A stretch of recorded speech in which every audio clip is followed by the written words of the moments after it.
ಪ್ರಧಾನಿ ಮೋದಿ ಭೇಟಿಗೆ ಮುಂದಾದ ಸಿದ್ದರಾಮಯ್ಯ.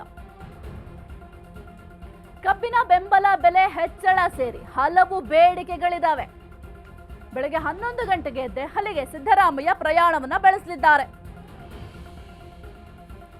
ಪ್ರಧಾನಿ ನರೇಂದ್ರ ಮೋದಿಯನ್ನ ಭೇಟಿಯಾಗಿರುವ ಸಿಎಂ ಇಂದು ಸಂಜೆ 5 ಗಂಟೆಗೆ ಪ್ರಧಾನಿ ಭೇಟಿಗೆ ಸಮಯ ನಿಗದಿಯಾಗಿದೆ. ಮೇಕೆದಾಟು ಕೃಷ್ಣಾ ಯೋಜನೆ ಬಗ್ಗೆಯೂ ಕೂಡ ಸಿಎಂ ಚರ್ಚೆಯನ್ನ ಮಾಡಲಿದ್ದಾರೆ. ರಾಜ್ಯದ ಹಲವು ಸಮಸ್ಯೆಗಳ ಬಗ್ಗೆ ಪ್ರಧಾನಿ ಜೊತೆ ಚರ್ಚೆಯನ್ನ ಮಾಡಲಿದ್ದಾರೆ. ಇಂದು ಮುಖ್ಯಮಂತ್ರಿ ಸಿದ್ದರಾಮಯ್ಯ ಮತ್ತೆ ದೆಹಲಿ ಪ್ರವಾಸವನ್ನ ಕೈಗೊಂಡಿದ್ದಾರೆ.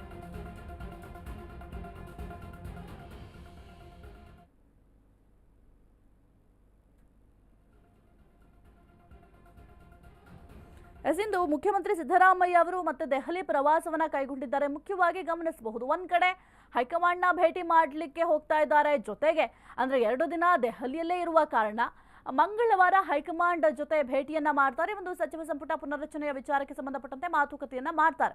ಆದ್ರೆ ಇವತ್ತು ಸಂಜೆ 5 ಗಂಟೆಗೆ ಪ್ರಧಾನಿ ಮೋದಿ ಅವರನ್ನ ಭೇಟಿಯಾಗಲಿಕ್ಕೆ ಸಮಯ ಕೂಡ ನಿಗದಿಯಾಗಿದೆ. ಹೋಗಿ ಭೇಟಿಯನ್ನ ಮಾಡ್ತಾರೆ. ಕೆಲವೊಂದಿಷ್ಟು ರಾಜ್ಯದ ಸಮಸ್ಯೆಗಳೇನಿದಾವೆ ಅದನ್ನು ಕೂಡ ಪ್ರಸ್ತಾಪ ಮಾಡ್ತಾರೆ. ಜೊತೆಗೆ ಕೆಲವೊಂದಿಷ್ಟು ಬೇಡಿಕೆಗಳಿದಾವೆ, ಅದೆಲ್ಲವನ್ನು ಕೂಡ ಈಡೇರಿಸಲಿಕ್ಕೆ ಮನವಿಯನ್ನು ಕೂಡ ಮಾಡ್ಕೊಳ್ತಾರೆ. ಇನ್ನು 2ನೇ ದಿನ ದೆಹಲಿಯಲ್ಲೇ ಸದ್ಯಕ್ಕೆ ಸಿಎಂ ಸಿದ್ದರಾಮಯ್ಯ ಅವರು ತಂಗ್ತಾರೆ. ಆ ಒಂದು ಸಂದರ್ಭದಲ್ಲಿ ಕೆಲವೊಂದಿಷ್ಟು ಮುಖ್ಯವಾಗಿ ಏನು ಯೋಜನೆಗಳನ್ನ ಜಾರಿ ಮಾಡಬೇಕು ಅಂತ ಪ್ಲಾನ್ ಮಾಡ್ಕೊಂಡಿದ್ದಾರೆ, ಆ ಯೋಜನೆಗಳ ಬಗ್ಗೆ ಪ್ರಸ್ತಾಪವನ್ನ ಮಾಡ್ತಾರೆ. ಇದರ ಜೊತೆಗೆ ಏನೀಗ ಕಬ್ಬು ಬೆಳೆಗಾರರು ಹೋರಾಟವನ್ನ ಮಾಡಿದ್ರು, ಈ ಒಂದು ವಿಚಾರಕ್ಕೆ ಸಂಬಂಧಪಟ್ಟಂತೆ ದರದ ವಿಚಾರದಲ್ಲಿ ಸಾಕಷ್ಟು ಗೊಂದಲಗಳಿತ್ತು. ಜೊತೆಗೆ ಸರ್ಕಾರ 50 ರೂಪಾಯಿ ಕೊಡುವ ಬಗ್ಗೆ ಆಗಿರಬಹುದು, ಅದೆಲ್ಲದರ ಬಗ್ಗೆ ಕೂಡ ಪ್ರಸ್ತಾಪವನ್ನ ಮಾಡ್ತಾರೆ. ಬೆಳಗ್ಗೆ 11 ಗಂಟೆಗೆ ದೆಹಲಿಗೆ ಸಿದ್ದರಾಮಯ್ಯ ಅವರು ಪ್ರಯಾಣವನ್ನ ಮಾಡಲಿದ್ದಾರೆ. ಸಂಜೆ 5 ಗಂಟೆಗೆ ಮೋದಿ ಅವರನ್ನ ಭೇಟಿ ಮಾಡ್ತಾರೆ. ಕೆಲವೊಂದಿಷ್ಟು ವಿಚಾರಗಳ ಬಗ್ಗೆ ಚರ್ಚೆಯನ್ನು ಕೂಡ ಮಾಡ್ತಾರೆ. ಅದಕ್ಕೆ ಮೋದಿ ಅವರು ಯಾವ ರೀತಿ ಪ್ರತಿಕ್ರಿಯೆ ಕೊಡ್ತಾರೆ ಅಂತ ನೋಡ್ಬೇಕಾಗತ್ತೆ.